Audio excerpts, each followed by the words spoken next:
If we look at their transfers, Daniel, one name that's been touted is Kenny McLean. Potentially sounds like there's some ongoing talks there. What's his current valuation in the market? And do you think he would be a good signing under Philippe Clement? What would he bring to the squad?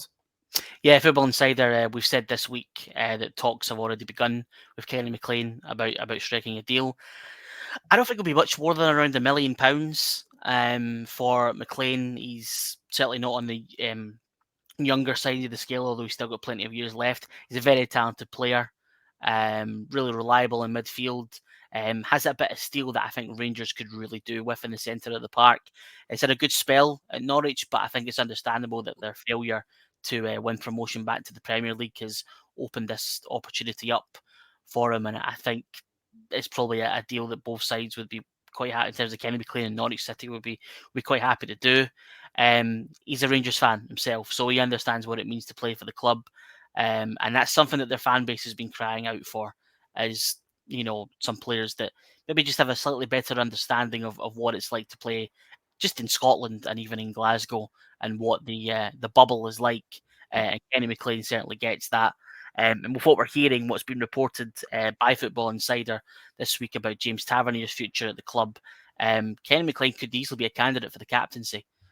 He's got that seniority in terms of his career. He's got that respect. He can still take up a leadership role. He's been decent for Scotland.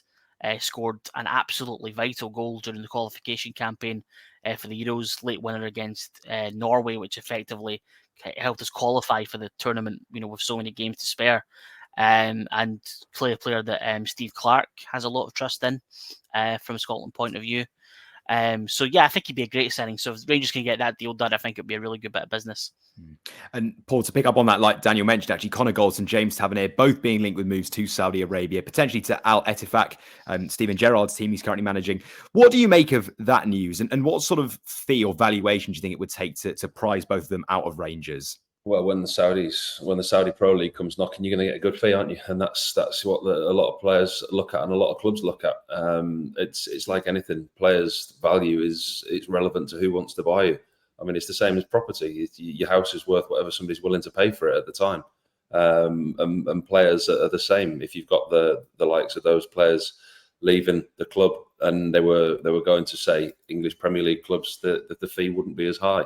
But if you look at the Saudi Pro League, the players are going to get remunerated very handsomely. And from a club's point of view, you'd look to get a decent transfer fee if there was one involved. And it's difficult when you get to players of that age and when they're at that stage of the career. There's a lot of players that are quite happily playing in the Saudi Pro League now and would quite happily move there. You look at the amount of players from England, from Scotland that are moving over there slowly. The league is getting stronger. It's nowhere near as strong, but it's getting stronger. But it's the financial remuneration that players are going. You look at the Live Golf Tour. People said that would never work, and you look at the way that players have moved over there, and they are hand-picking talent from the best leagues in the world. From a Rangers point of view, if they are to lose those type of players, you just make sure that you get rewarded handsomely for them, and the money goes back into the squad. One ongoing situation, Daniel, we know about is the Connor Barron deal. That could be headed to a tribunal. What do you make of that ongoing scenario? And do we feel that Rangers fans allowed to feel disappointed with how this deal is sort of played out? I don't think so, because this is just how things work. Connor Barron was offered a new contract by Aberdeen. He turned down that contract. So by the rules, same thing would happen if Barron had moved between two English teams, is that the clubs have to agree on a development fee for the player. We've seen an issue previously where Joe Ledley moved from Cardiff to Celtic, where Cardiff didn't receive a development fee because he crossed borders. And I remember Cardiff City kicked up a bit of a fuss about that and weren't happy about it. This situation is obviously different. He's moved from one Scottish club to another, so development fee can be agreed on by the clubs. Alan Burrows, the chief executive of Aberdeen, this week has said that they will do their very best to get the right deal for Aberdeen. And I think you could be talking, this could be close to $1 million, if not more than that. He's a very, very talented young player. He had options to move elsewhere and decided it was best for him to stay in Scotland and move to Rangers. So, I could see this one going to tribunal because I do think Aberdeen will hold out for a strong amount of money. there's obviously sort of chat about just how much Rangers will actually be willing to pay and how much they're actually able to pay because of the signings they've made so far. They still haven't spent a lot of money yet. One of the signings that was confirmed this summer was Oscar Cortez. They've paid a transfer fee for him, but that was agreed in January, so they had to pay that fee anyway. So I think this one will go to a tribunal, and I think that's just the way these things go. I think the fans maybe like a bit more finality in exactly what the fee is, but Aberdeen will within the rights to try and get the best value for money for a player that they've developed and given a great opportunity in the first team, and he's certainly impressed. Was that clever by Aberdeen, offering him a new contract? Does that obviously help their situation going forward? They've obviously offered the player a contract, he's turned it down, so that obviously gives them a lot more strength going into a tribunal. Yeah, it's exactly the way to do it. It triggers that situation where they're entitled to the development fee. Had they not offered him a contract, he would have been allowed to leave on a free transfer without Aberdeen needing to get that money. So it makes sense. Aberdeen are in a situation where they've got some players right now who are worth a lot of money. Barron was certainly one of them.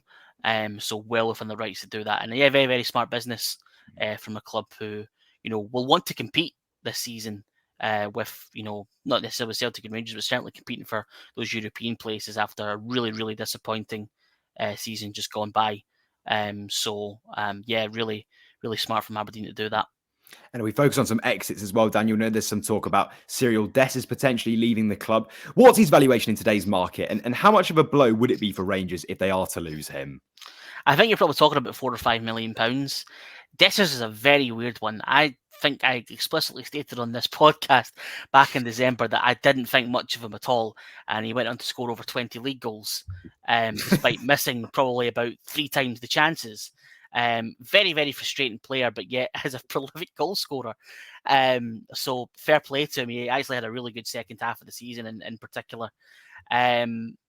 I think it would be really strange for Rangers to let him go, but I could understand that if they're trying to sign a striker and there's the obvious names like Lawrence Shankland and Bojan Biowski from Aberdeen, who they might want to target. I mean, I think it would be a big blow.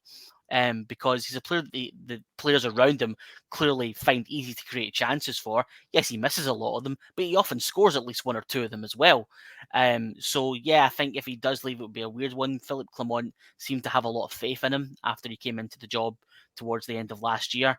So yeah, it would be a strange look, but I don't think he could cost much more than £4 or £5 million, to be completely honest. I think he's not also particularly young himself, so that definitely affects his valuation.